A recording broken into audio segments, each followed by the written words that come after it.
आणि चिपळूण नगर परिषदेची इमारत मोडकळीस आली आहे। नगर परिषदेची इमारत 75 वर्ष जुनी आहे आणि नगर परिषदेत बसण्यासाठी जागा नाहीये। इमारत केव्हाही कोसळण्याची शक्यता आहे। या सगळ्याचा आढावा घेतला आमचे प्रतिनिधी रवींद्र कोकाटे यांनी।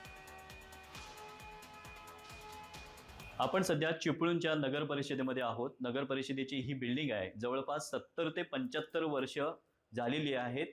आता ही बिल्डिंग आहे ती मोडकळीस आलेली आहे। नगर परिषद आणि नगराध्यक्षाच्या निवडणुका पार पडलेल्या आहेत। जवळपास या ठिकाणी 28 नगरसेवक हे निवडून येणार आहेत। आपण बघतोय अशा प्रकारचं नगरसेवक जे आहेत निवडून आल्यानंतर अशा प्रकारचा हा काउन्सिल सभागृह आहे। या ठिकाणी बसणाऱ्याच ठिकाणी तोडफोड झाली, मोडकळीस आलेली आहे। आणि अशा परिस्थितीत आता जे नवीन येणारे जे नगरसेवक आहेत किंवा नगराध्यक्ष आहेत हे बसणार कुठं, याचं नियोजन कसं असणार आहे। जनतेने निवडून दिलं त्याच्यानंतर हे नगरसेवक कुठे बसणार याचं नियोजन अद्यापही नाही आहे। या ठिकाणी आपण बघितलं तर चिपळूण नगर परिषदेचा समिती सभागृह आहे, याची सुद्धा दयनीय अवस्था झालेली आहे।